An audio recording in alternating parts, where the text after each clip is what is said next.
Continue with the discussion of 19th century piano music. We need to talk about the cult of virtuosity. And I use the term cult because it did become a bit cult like. Composers and performers really like to um, attract audience members that like to follow them around, kind of like the way people followed around the dead in the 60s and the 70s, maybe even in the 80s. Um, so they like to follow these performers around and really became very emotional at their performances. And one of the composers slash performers that really started all of this was the violinist Niccolo Paganini. He was a violinist. He was famous and infamous. Um, he was so talented that some people thought he had made a deal with the devil because he was so good. He pushed the boundaries of violin technique, and he really liked to show off his skill in performances. So here's just a little piece that's a caprice by Paganini that shows off the theme and variation movements that he liked to use to show off his virtuosic playing.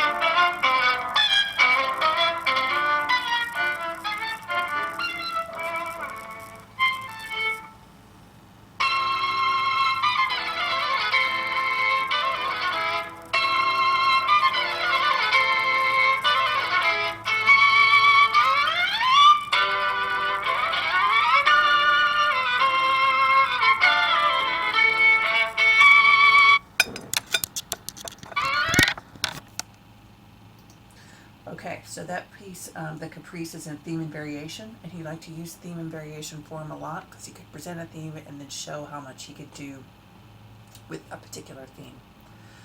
A pianist and composer who followed in line with Paganini was Franz Liszt.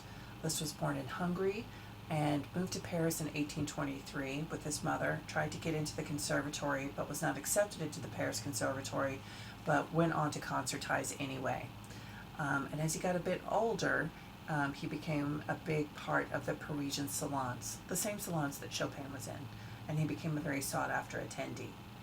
The kinds of pieces that he wrote for piano were transcriptions, really popular kinds of pieces, variations, transcendental etudes, so teaching pieces, but teaching pieces that were very virtuosic, and also collections of character pieces. And an example being the Années de Pèlerinage, Years of Pilgrimage, that the piece that you have in your anthology comes from. Here is a picture of Liszt on the concert stage. He was one of the first pianists, along with Clara Schumann, to do these solo performances, and he started to make it a trend to turn the piano to the side and open it up to the audience. And in this picture you see him with music, but often he did his performances from memory. So you can thank or hate Liszt for starting that. The piece in your anthology is Un Sospiro from the Années de Pèlerinage, so it's a character piece. And you notice with this that it's got three lines because what the left hand and the right hand are required to do, there's a lot of hand crossing.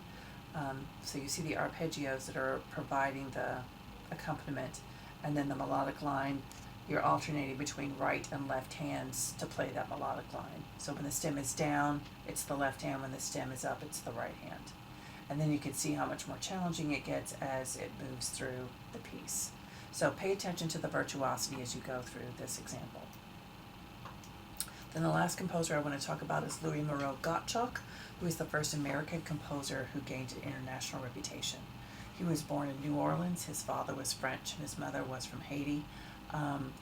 So we have an example of a mixed race composer. Even though he was born in New Orleans, he went to Paris in 1841 for more training. A lot of people in the United States still went to Europe for their education, and he stayed over there after he went to the conservatory and toured Europe for 7 years. And then he came back in 1853 and debuted, and people really liked what he did. The example that we have in the anthology is based on melodies and rhythms of his mother's Caribbean heritage. So pay attention when you're listening to this to the rhythmic patterns and what he does with that, but also the virtuosity, and that piece is also in a theme and variation. All right, so those are just a few of the pianists that were popular in the early part of the 19th century.